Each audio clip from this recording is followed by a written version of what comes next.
and I'm going to get it started.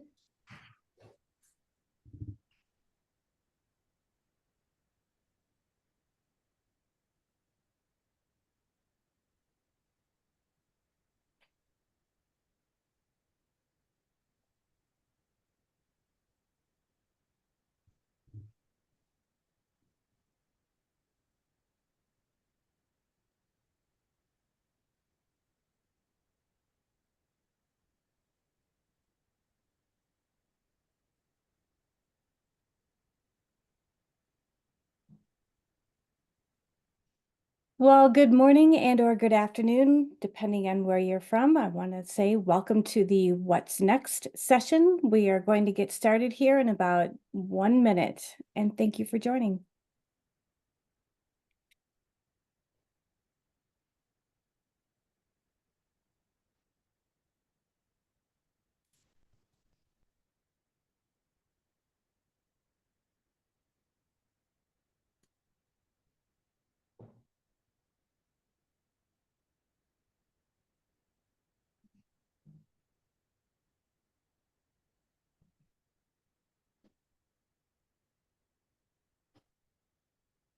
I see quite a few people still logging in. Just about a couple more seconds here and we'll get started.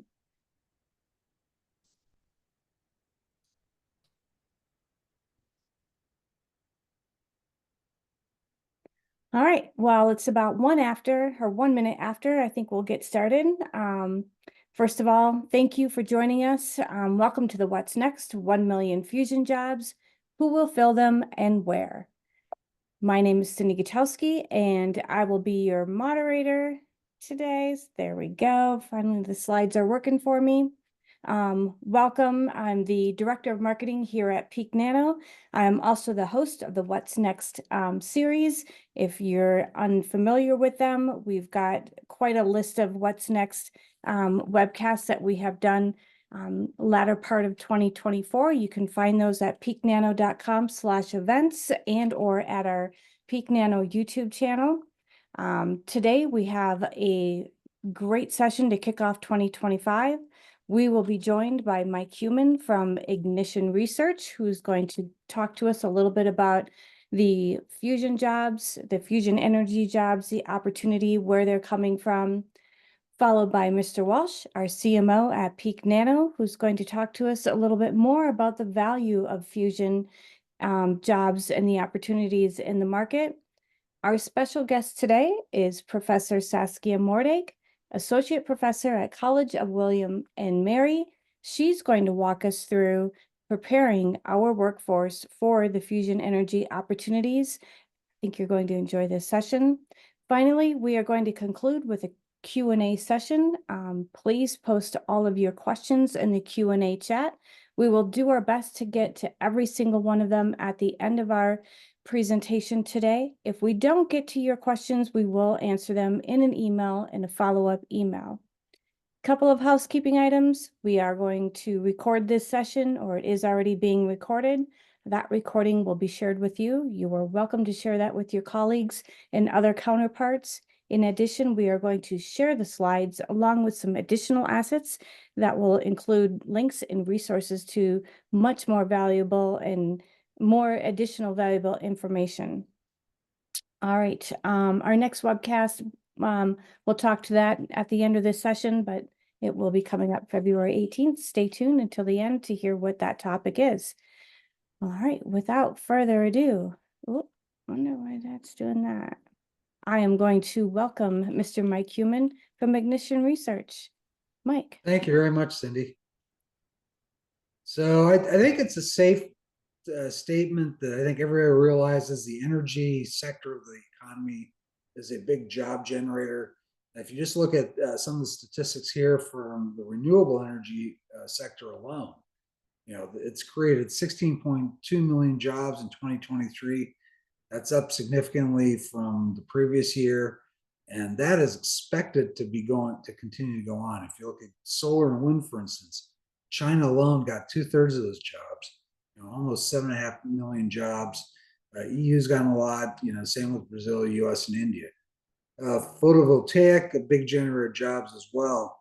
So if you really look at this, you see, a lot of growth in these new areas for energy. And I think it's safe to assume that even as energy changes, whether under the Trump administration or otherwise, the growth in these kind of jobs is going to continue. If you look at like the wind industry, I think here's a kind of a good breakdown of what we see here. So this takes the direct manufacturing, construction, and operations jobs, and you can see obviously as the technology becomes more and more deployed, you see a slight drop off of the manufacturing side, construction also, but the operation side really ends up taking off as somebody has to operate these different power plants. And that's true whether it's wind, solar, nuclear, any energy source, really. That's kind of the sort of trend you see. And you can kind of see how many jobs are created per year by doing this. So it becomes a big number.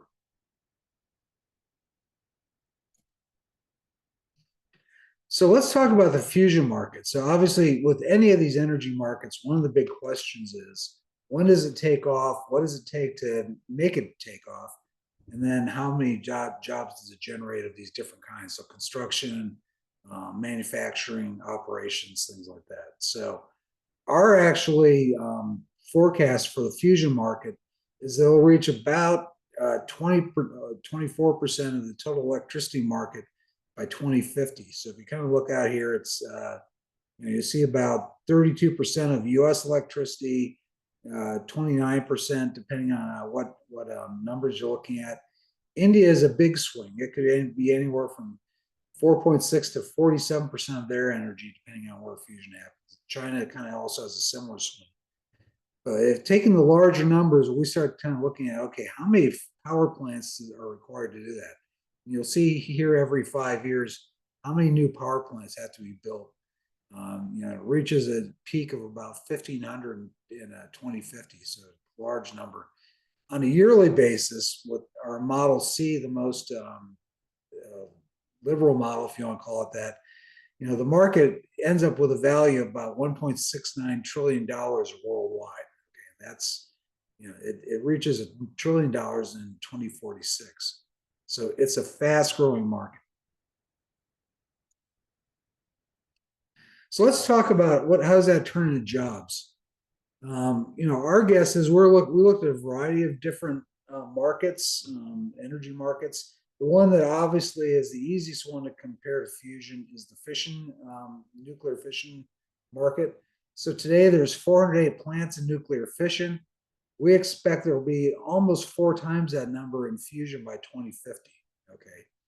We also kind of looked at, okay, what are the differences between these models? So our assumption is that fusion plants will be about 20% less costly and they will be quicker to build.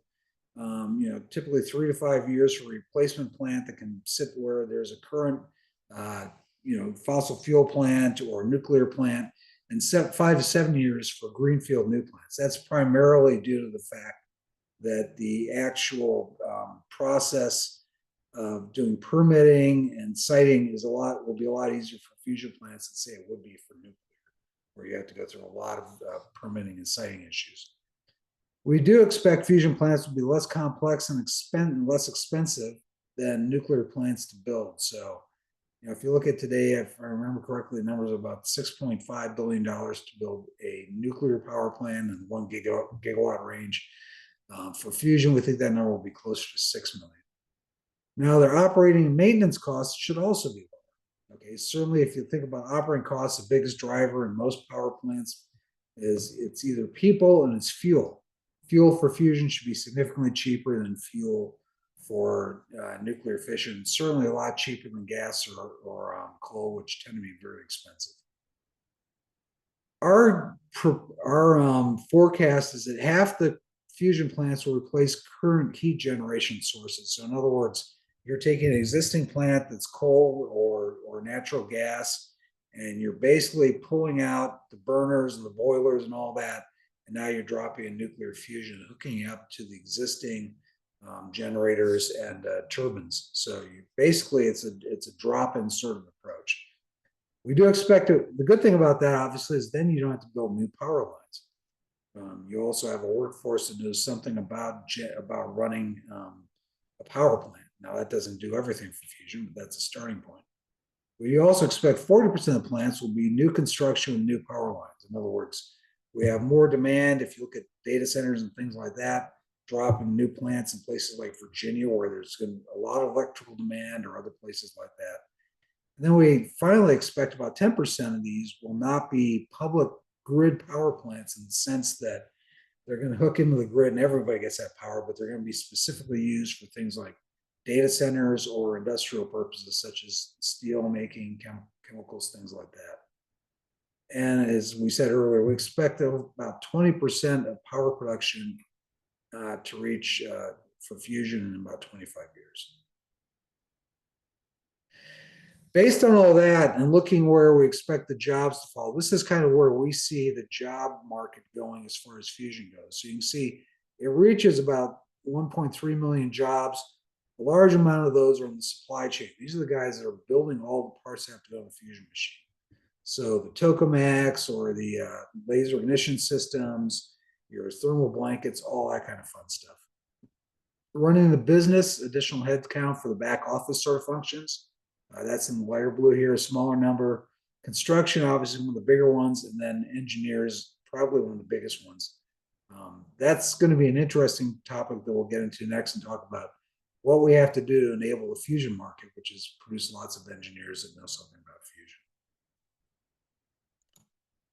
And with that, let me hand it over to Sean.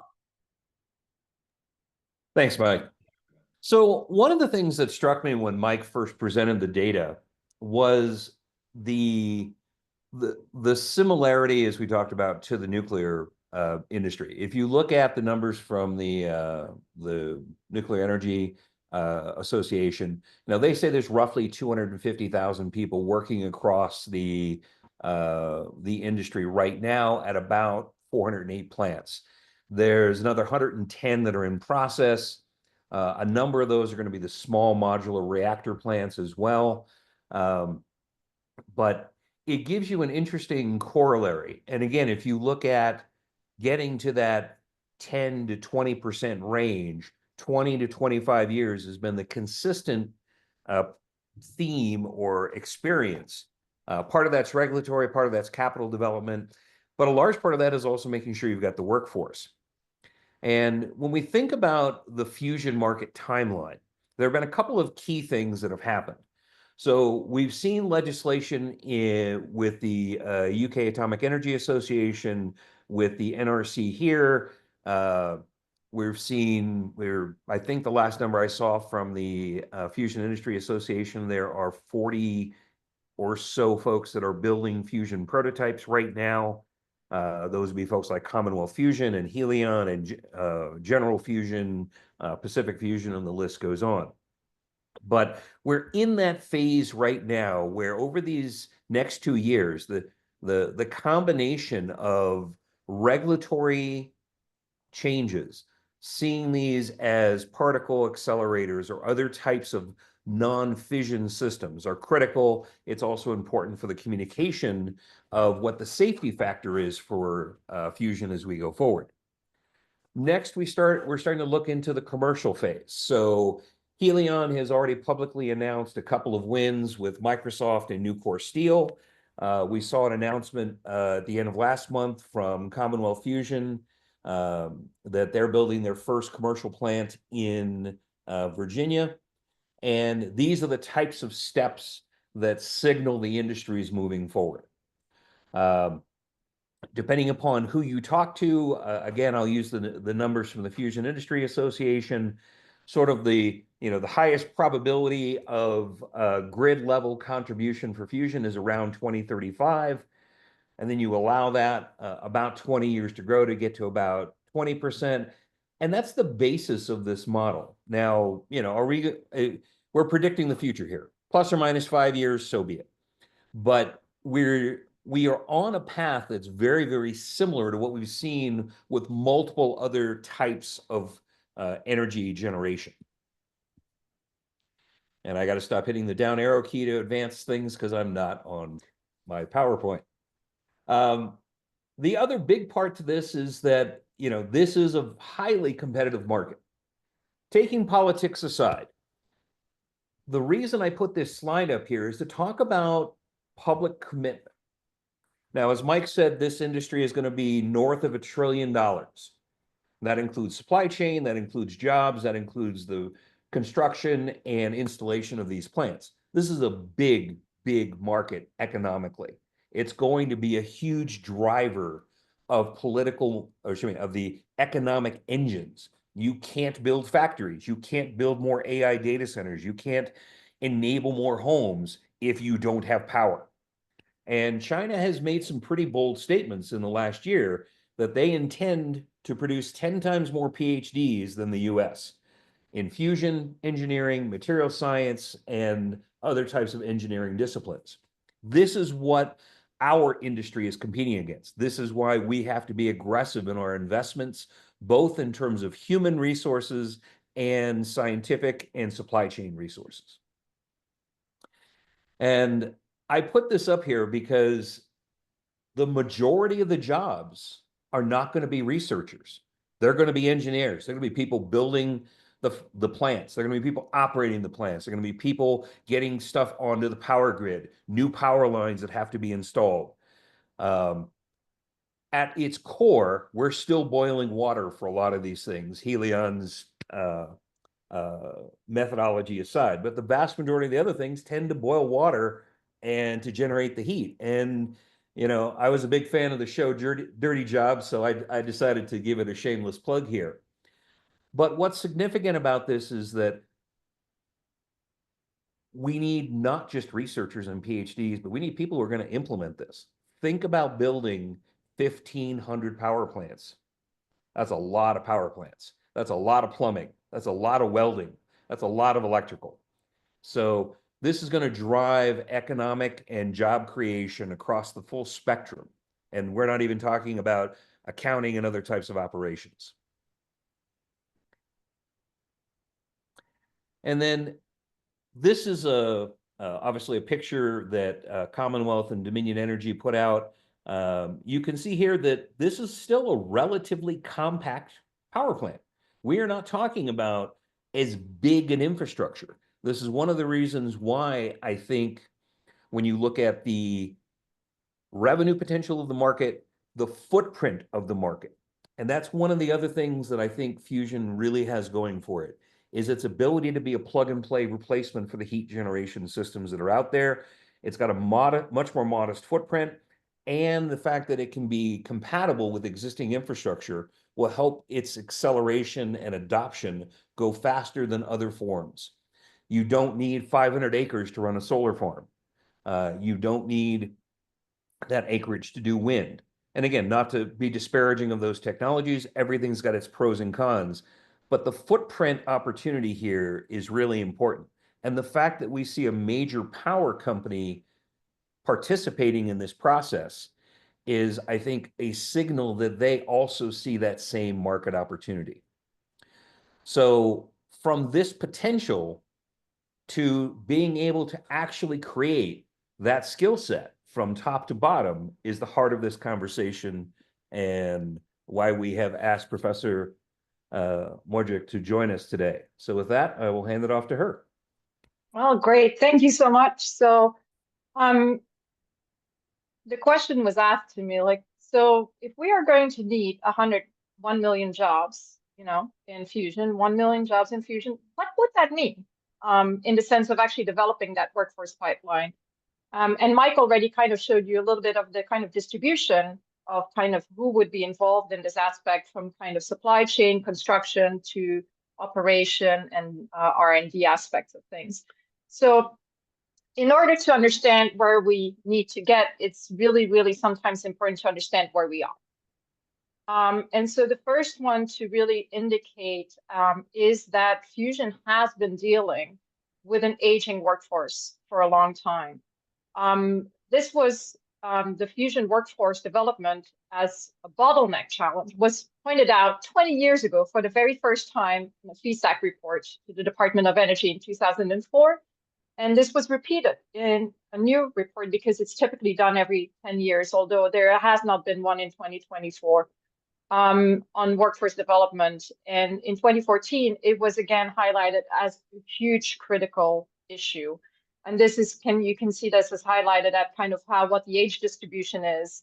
And you can see that like in 2011, I was like at the down cliff of the first one here, like the 30 years kind of thing at the cliff kind of going in. And you could see that there was nothing like ahead. And we have this older cliff of people who have been absolutely instrumental in fusion, but unfortunately, they are either retiring, they're passing away, and it's a lot of knowledge lost, and that is kind of hurting fusion at this point. The challenge is that at that point, there were no dedicated programs implemented to really address workforce development. In fact, there were additional cuts made to workforce development that existed from undergrad internship opportunities. And on top of that, the university budgets in general have been cut in order to pay for larger scale construction projects in the United States and balance the budgets. So that is kind of the status where we're at. So you can tell we're not starting from a great part. We're starting from a place where we're already challenged to meet the requirements for the national labs.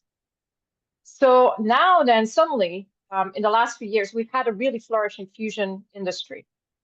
And so that is creating an extra strain on workforce needs right now. We're not even talking about 1 million jobs. We're talking about right now. So as a result, for example, in the UK Skills Cluster has done a survey of industry to understand better what type of people they would be looking for. And so at least for the foreseeable future, and we're talking from now to the next 10 years, 80% of the individuals would need to be STEM educated and would at least need a master's degree. These can be engineering master's degrees. These don't need to be physics degrees, but they're going to be STEM relevant master degrees. They could be computer science, data science, anything like that. The reason behind that is that right now, fusion is a lot of R&D. We don't have working fusion machines. They are not on the grid right now, and there are no verified technical designs available to deliver fusion. There are plans, and there are plans for doing this by 2028 in some cases, some by 2035. But technically speaking, we have nothing that works. Once we then maybe shift from a fusion power plant to connect to the grid, there's still going to be a high need for engineers. There might be less in the R&D phase, but they're still going to be needed for construction, operation, and maintenance, as Mike indicated in his kind of presentation. And then the last thing is naturally R&D doesn't stop. R&D and innovation don't stop when you have actually a working power plant, as you can see with kind of the development of modular nuclear reactors, which is a completely new concept and nobody would have thought about 30 years down the line. So as you can tell, there is still need in investing in people with higher level STEM degrees. Right now, the US doesn't have that.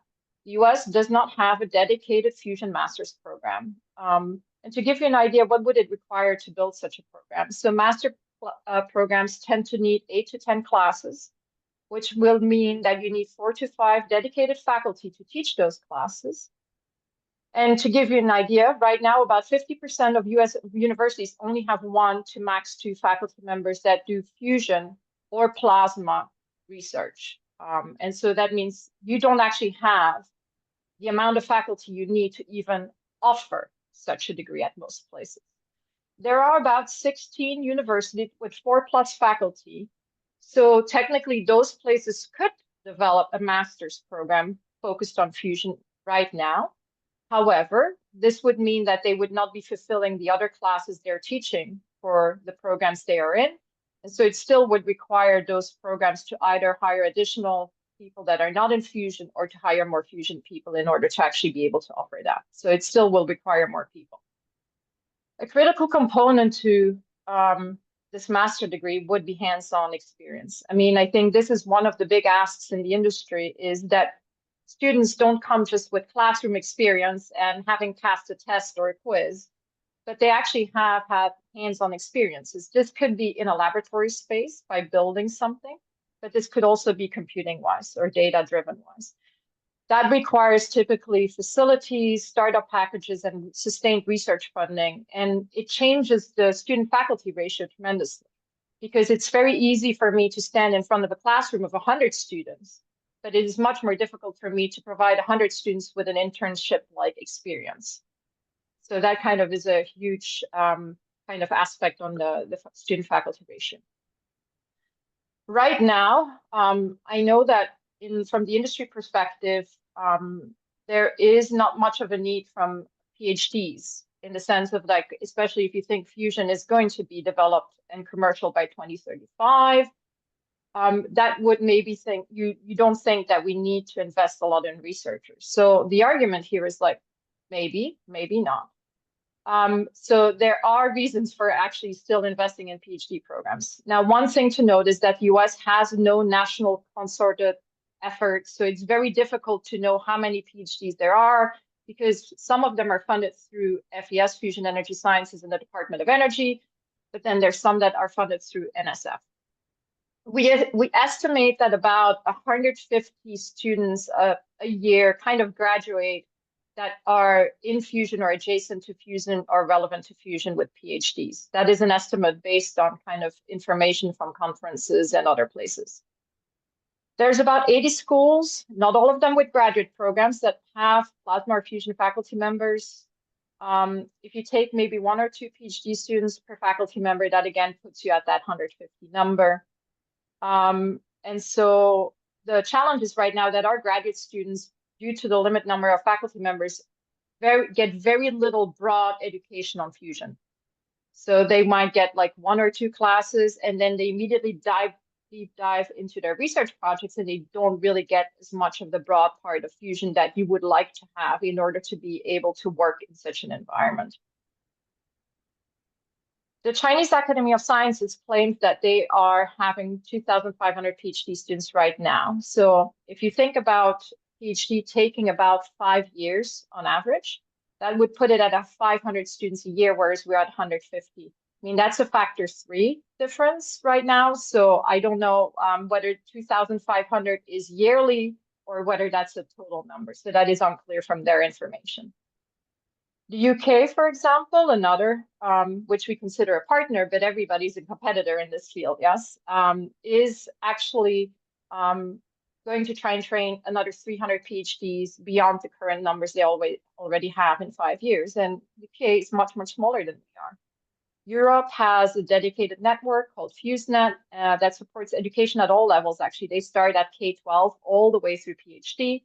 It doesn't fund additional PhDs, but it does enable internships, research placement, and they actually have a yearly dedicated conference for PhD students to network and to kind of have interdisciplinary interactions. So one of the things I would like to highlight here is that the US really kind of is the Wild West of PhDs. We don't have a concerted effort, and a lot of the other countries are having these dedicated efforts with funding opportunities, networking opportunities, broader skill set opportunities that we are just not offering at this point. Let's see. Okay, good. So what would we need actually to kind of then train 1 million fusion energy people, if that is kind of what we expect to happen in about 10 years' time? So we went and said, let's say that about 500,000 of those would require STEM bachelors.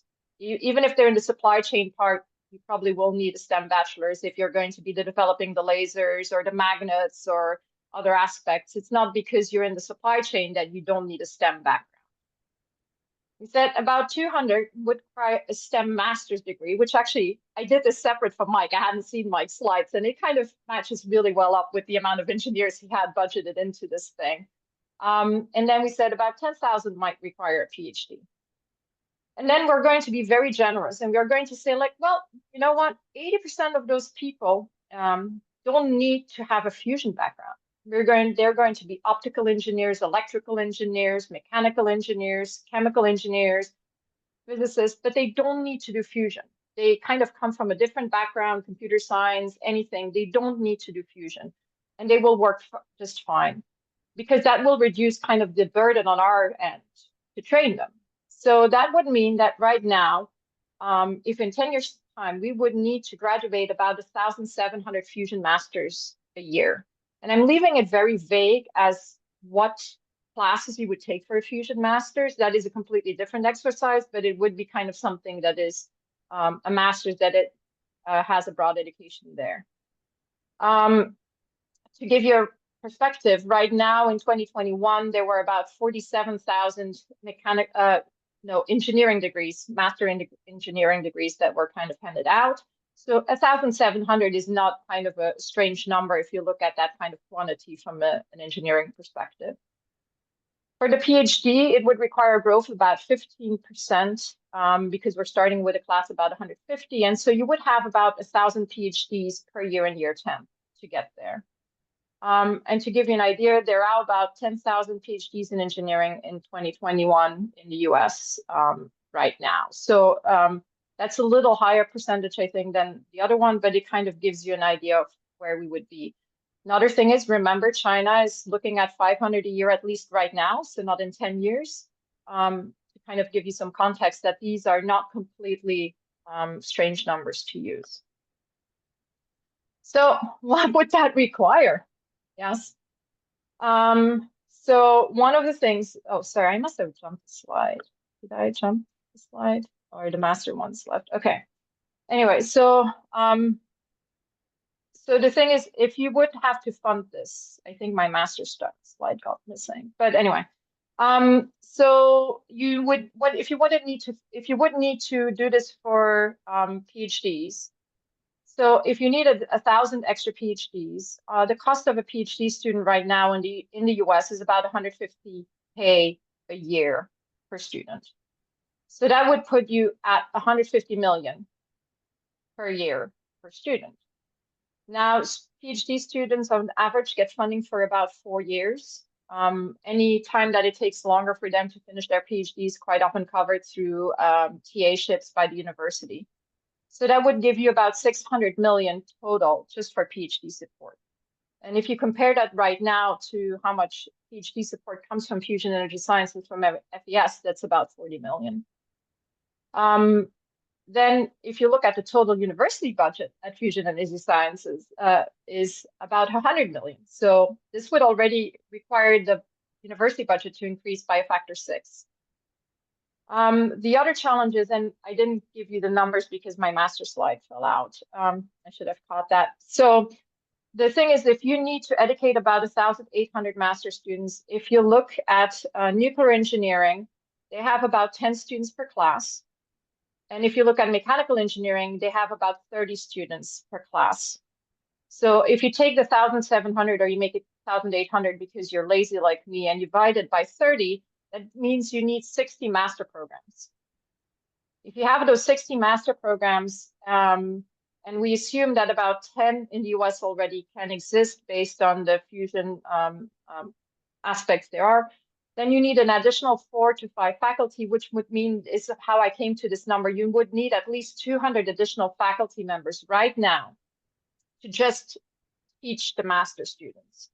So because you would need 60 master's programs in the US related to fusion. Now, the 1,000 is the amount of faculty you need to support a PhD students. Remember early on, I mentioned that a faculty member advises about 1 or 2 PhDs in a cohort. So this is being very generous because I'm saying we're graduating 1,000 PhDs per year, which means there's 4,000 PhD students in the pipeline, which means each faculty member is going to advise 4 students. So we're already doubling the amount of kind of student advising they're doing. So that would mean that you would need up to 1,000 additional faculty in order to meet that kind of PhD requirement. If you then look at what the costs would be for universities, based on startup costs that are typical, you would need about 200 million to 1 billion startup funds. These come from the state government, private universities, anybody. In addition, if you look at kind of the support you would need from the federal government is, you know, if you just have the student, you pay their salary, their tuition, the overhead, they still don't have any hands-on experience. So you still need to support research facilities and opportunities. So that is typically what's hidden in this $100 million budget for the universities. There's 40 million for students and 60 million kind of for research opportunities. So if we reduce that kind of thing and we make it a 50-50 support, so we increase the amount of student support and reduce a little bit kind of the amount of research support, That would mean we would need about 1.2 billion in funding in 10 years' time for the university programs to support the workforce development needed in fusion industry. To give you an idea, federal government spends about 190 billion in R&D, and 85 billion of that goes to research. Most of it goes to the Department of Defense. So if somebody can make fusion a defense issue, that would probably make it much more likable to be funded. Okay. So we need to start now. If we don't start now, fusion will not be developed in the United States. We cannot count on immigration right now to solve our workforce problem. So we cannot leave other countries to educate our workforce and then just kind of make a better job offer right now, because immigration doesn't allow it. When you think about it and you say, well, why should we invest now? Fusion doesn't work yet. It's a high risk thing, might be high risk, high payoff. The answer is that the type of education you would get in fusion is actually highly interdisciplinary. And so you would actually get the relevant experience to be very successful in other fields as well, even if fusion would fail. Right now, there's a huge burden on the companies to actually teach on the job. Most companies hire from adjacent fields. This delays deployment. So it delays how fast we get fusion on the grid. It does take time away from the fusion experts at those companies to actually educate instead of focusing on kind of fusion related questions within the company. And it also means that the education that people have is limited to a small bubble, which happens at that company. And so you are not exposed to diverse viewpoints, which does limit innovation, is one of the things that has been shown. And finally, it's going to be jeopardizing US national security, because we have a knowledge loss at DOE's national laboratories, which is an issue down for national security risks within the United States. And I think those were my thoughts. Yeah, so you need a coordinated plan. This starts all the way from K-12. It does deal with technical workforce. I did focus on kind of mostly masters and up, because that is kind of where my specialty lies. Our international competitors are doing this. We need to get going. And so the federal government and the industry, or both, depending on who thinks this is going to be most critical issue, we need you all to step up. We need faculty lines funded. We need startup packages funded. We need funding for graduate student researchers. And we need stability and growth in order for this to be an investment, because a faculty is a 30-year investment. Once you're hired, once you make tenure, it is very difficult to get rid of us. So it just means it's an investment and you want to know it will pay off. And so we would like this coordination to create a curriculum for materials at all levels, not just kind of at the master level, but going all the way to K-12, skilled technical workforce. We want to have dedicated reskilling programs so that you can kind of maybe get 2 weeks of a focused education to kind of be able to bring back to your companies. And we think it's really important that we do partner. We need to partner up. We're all on this together, and the academic world cannot do it without the industry or the national labs, and the national labs and the industry cannot do this with the academic world. So this is going to be a huge, huge cost and time commitments for everybody involved. So thank you. Thank you, Saskia. That was great. And, you know, the thing that I really liked about your comments is that getting there is feasible. You know, one of the questions we have in here is, you know, what's the likelihood that we can catch and beat China in PhDs? And it is something that we have to choose to have the will to do. From a budget perspective, as you said, 600-700 million, not to belittle that degree of funding, but compared to the overall magnitude and size of the federal government, it's a very, very modest investment. And to your point, the investment will bear fruit whether fusion ever happens or not.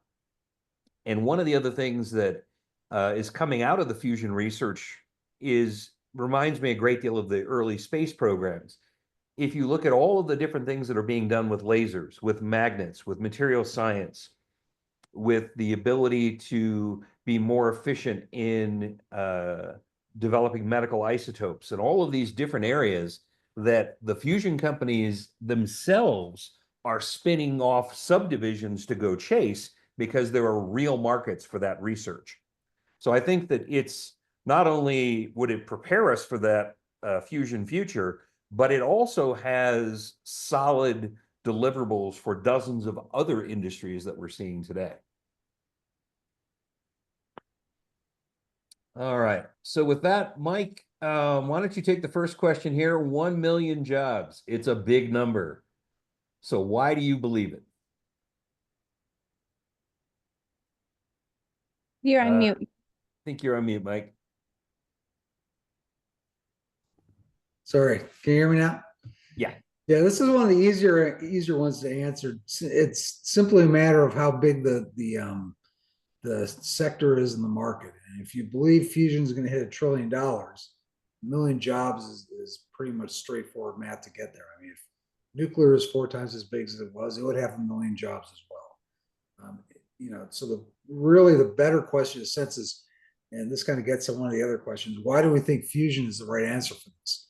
You know, I'm a big believer in renewables. I've got solar energy panels on my house. I've had them on most of my houses that I've had for the past 20 years. On the other hand, solar doesn't produce energy at night.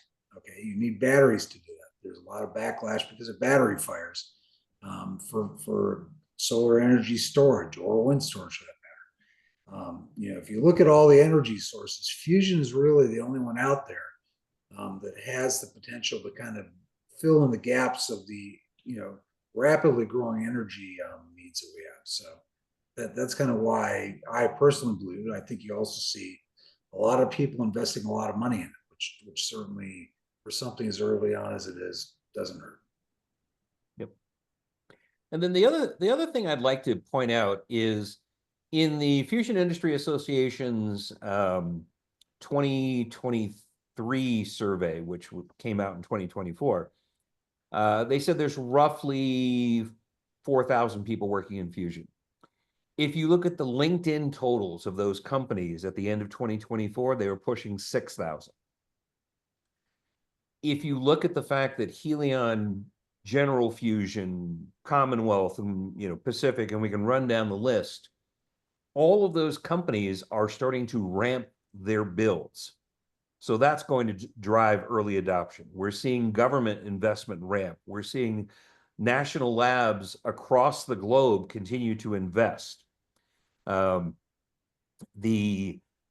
VC community put in an incremental $1.8 billion into fusion this year, which will continue to drive those jobs and growth. Then you look at the combined investment of the US government of 1.4 billion. You look at China's 1.5 billion. And as the old joke goes, a billion here, a billion there, it starts to become pretty significant. And, if you look at the other folks that have invested in this, if you look at Gates, you look at Altman, you look at Khosla, who, for those of you who aren't in the tech world, he was one of the first guys at Sun Microsystems and other things. You look at the number of billionaires that are investing in this, and I realize as a percentage of their overall market cap and valuation, personal market cap and valuation, it's modest. But these are people who recognize the fundamental market demand. And they're looking at this going, there are trillions of dollars to be made in this business. And that's the other reason why I'm not saying that we've solved it all yet, but I think we'll get there. And I think that the resources to achieve this are being invested both in public and private investments. The areas that we're falling short now are the education so that we have the workforce to go forward. Yeah, So I agree with Sean 100% there. I mean, this is one of those, it's one of the few markets that if you don't have the people, you're not going to be able to do it. I mean, aerospace was in the same place 60, 70 years ago. We saw a lot of people coming out post World War II that ended up going into engineering just for that. I think, as people become more excited about fusion and renewable energy sources, which they already are, I think we'll see that take off. Saskia, one of the other questions here is the UK is moving toward STEM education background. And there's great value in the individuals and the creative mindset to help solve the fusion challenges. Are you seeing the same? You'd mentioned in your comments. Can you talk about how close or how far apart we are from what the UK is doing? So I saw a question about STEAM, which I think is slightly different than what you're asking. So we are, when I mentioned STEM, we talked STEM, and so STEAM, for those who don't know, means it's STEM plus arts. And so the idea is here that you need to include creativity. And so one, full disclosure, I work at a liberal arts institution. So as a liberal arts institution, we do strongly believe in broad education and not just specialized education going forward. The question, and this is actually a good question, the question is how much do you specialize very quickly versus how long do you remain broad? And broad could include arts aspects, but it doesn't only have to include art. It could be history, it could be anything. And so I'm actually in the middle of reading a book which is called Change. And it's a book focused on kind of how people who have that early specialization, which is kind of under the focus of early start that we have here in the US, and this idea that if you start reading at the age of 4, that will give you a head start, and then you kind of, and it's the Tiger Woods story that, you know, if you have a club at year 2 and you're on the golf course, then you will be the best golfer in the world, or chess prodigies and things like that. And for very specific jobs that are very repetitive, that is exactly true in the sense of if you only have to do the same thing over and over again, early specialization is going to put you ahead because of the kind of, you become really good at it without thinking about it. However, yes, for the current workforce and what you need in Fusion is probably going to be people that have vast ranges of experiences, which is also why when I was filling this out and I was thinking about it, I didn't want all of the people to come with a Fusion degree into this thing. So this is why, for example, we also kind of indicated that not everybody would be STEM educated when we talked about our workforce development. And it's really for this cross-fertilization, whether that is directly included into an engineering degree, very unlikely, but within the United States, nobody's stopping you from having broad liberal arts educations with an engineering bachelor's degree and then to continue on. And I think at that level, you should have that kind of broader educational level, but to enforce that, that is just not how this is done in the United States.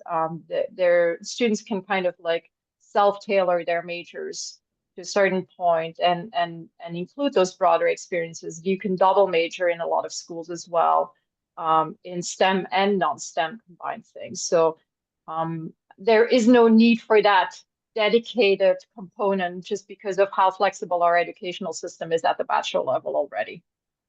In the United States. So I would expect that cross-fertilization is going to be really important. But once you get to so many programs, it will happen naturally. Sounds good. One of the other questions from Santiago Vargas. How appealing is the job market for professionals to come to Fusion? Do you know how competitive the compensation is? Or I would earn 3 times more in the Fusion industry right now, plus bonus. Starting job, even I've seen this multiple times. People starting job salaries in the Fusion industry for like that would be require a PhD. So I'm comparing to my starting job salary. So I would have had my PhD. They make more than I do right now. And I have a few years of experience behind my PhD. So the salaries are very competitive. I don't know about the packages, the benefits. I don't know how they're handling bonuses at this point, but generally the salary packages are very competitive. And we actively have faculty, staff scientists at national labs leaving, partially salary, partially also the excitement for the type of jobs they're in. So they're among the best paid jobs you can have leaving grad school right now if you're interested in Fusion. Absolutely.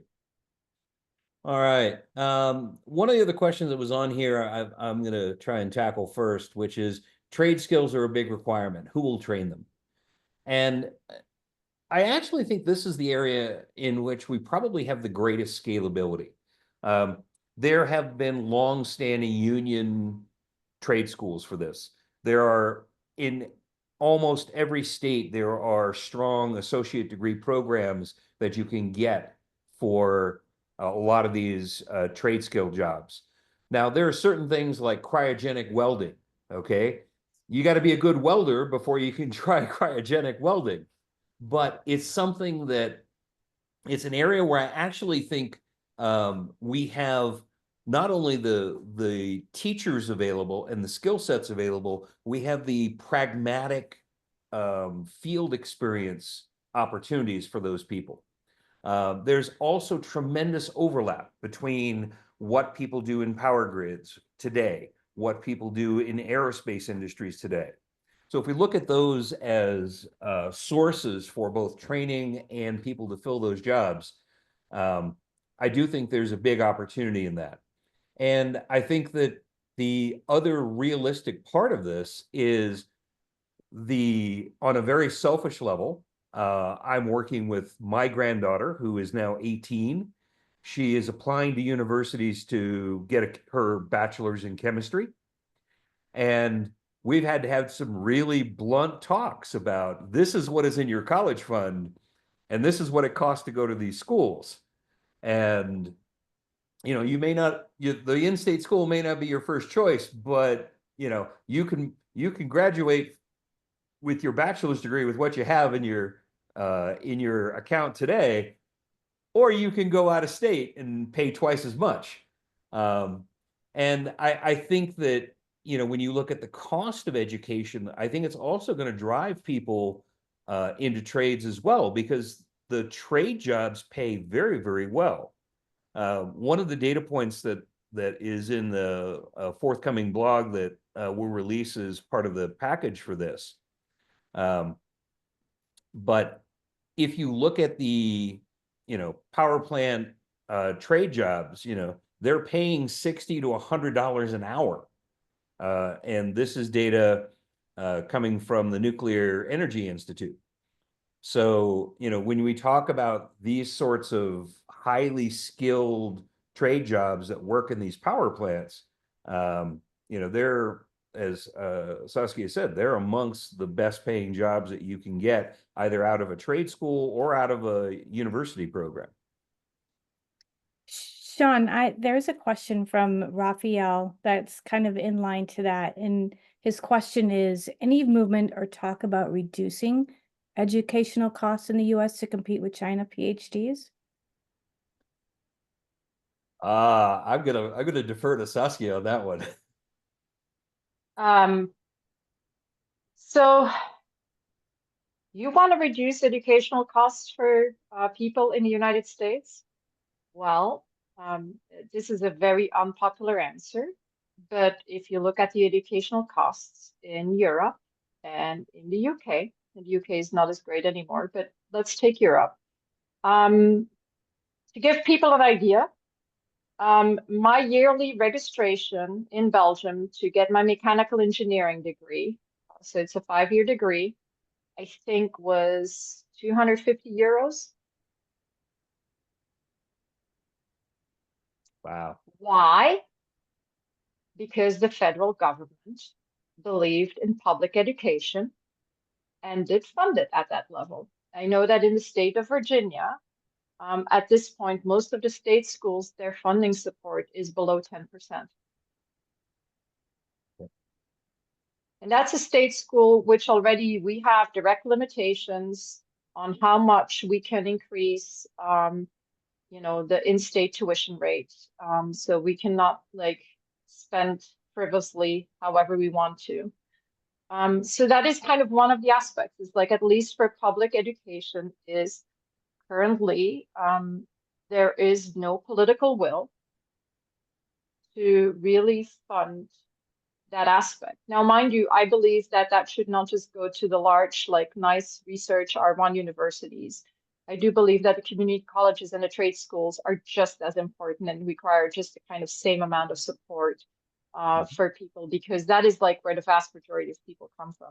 To give you an idea, in Belgium, where I went, the majority of people don't get university degrees. That was kind of a very small percentage. The majority of people would get kind of, they would still be bachelor or associate degrees, but a lot of that was not done at kind of university kind of schools with research aspects and things like that. So yeah, I think there is a need for investment in education in general, but we'll have it, as I just explained, I'm from Europe, so that is probably a very unpopular view in general. But if education is important to innovation and the economy, then maybe it shouldn't be just those who can afford it who should get it. If this was really a national security and a national economic agenda from the United States. So it's a choice. Yep, it is. And we know that the Department of Education and a number of other organizations and departments that focus in that area are definitely under a tremendous amount of scrutiny. So let us hope they can do it, because I don't have an immediate recommendation on that one.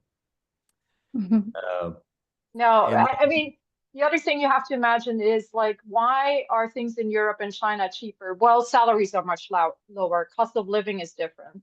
So, I mean, there are some costs that are linked to kind of just where you are on the GDP, because your salaries will follow that kind of aspect, the same as your cost of living.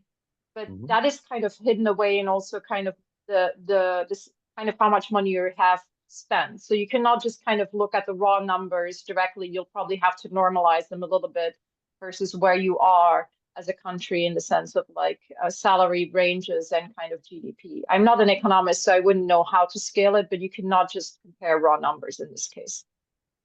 Correct.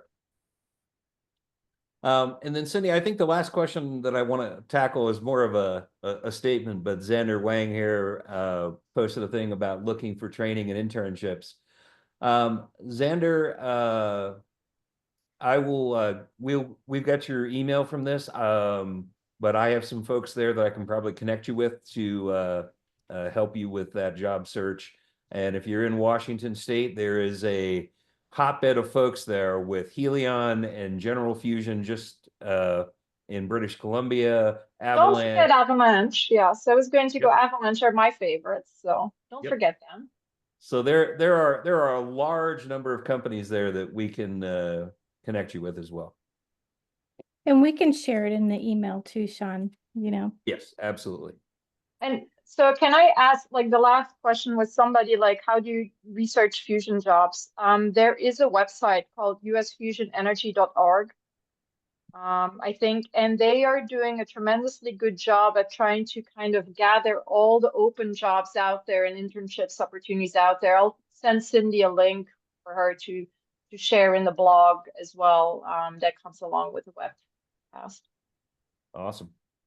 Awesome. Well, we are rounding out. We have 3 minutes left. First, before we conclude, I want to say thank you to Professor Saskia, Mike Human, and Sean Walsh for this excellent presentation. The bell has been rung, and I think we've all heard it loud and clear. We are behind, and we have a lot of work to do here in the Wild West. Any closing comments from our presenters? The Wild West is maybe kind of like, it also is an opportunity, by the way, just not kind of it means that you have this can-do attitude to actually get stuff solved. So let's not, it is a challenge because we all have opinions on how to do this separately and there's no coordination, but it also is a huge opportunity to kind of, to actually leverage this. And Yeah, and I think the last comment I'd make is that throughout history, we have seen national agendas drive incredible education and industrial growth, from the Manhattan Project through the space program, through some of the internet telco booms, through some of the other defense industry things we've done.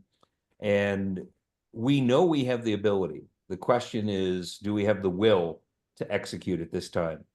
And I think that the competitive nature of the fusion programs that China are trying to develop, the global influence that modular fusion power will provide to the world will become one of those strategic things, because you can't have AI without the power. You can't control a lot of the future technologies that we want without a power grid that does it. And I think this will rise up the priority chain for our legislatures and leaders globally. Mike, any final thoughts? What Sean said. All right. That And sounds for- good. Thank you. For our guests, if you want to see a topic or join us at the next What's Next, send me an email or send an email to what'snext@peaknano.com. Also, you can follow us on social media, Facebook, LinkedIn. Check out our YouTube channel. There you'll see the series of What's Next. If you missed one, go back or want to watch it again, go back and rewatch it. Our next What's Next webcast is the first Q, Pulse Power for Fusion Energy, February 18th. I hope to see you then. Thank you so much for joining us today. Thank you to our presenters, and I look forward to our next one. Thank you. Okay, for having everybody. me. Bye.